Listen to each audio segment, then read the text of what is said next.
Assalamu alaikum, my dear viewers.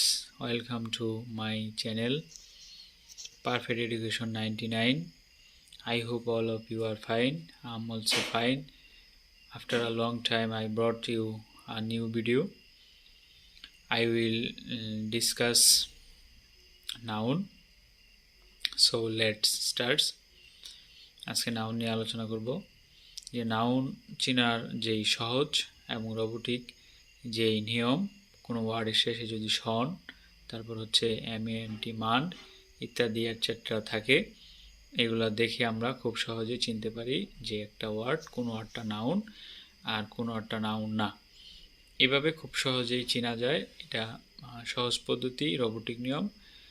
কিন্তু যদি প্রকৃতপক্ষে আপনি নাউন শিখতে চান বা বুঝতে চান যে কোনটা নাউন আর কোনটা নাউন না, তাহলে যেটা সবচেয়ে কার্যকরী উপায় সেটি হচ্ছে কোনো ইংলিশ ওয়ার্ডের বাংলা অর্থটা জেনে বোঝার চেষ্টা করে এটা আপনাকে ফিল করতে হবে, অনুভব করতে হবে এটার অর্থটা অনুযায়ী যে এই ওয়ার্ডটা কি নাউন না, এই ওয়ার্ডটা দ্বারা কি নাম বোঝাচ্ছে কি বোঝাচ্ছে না।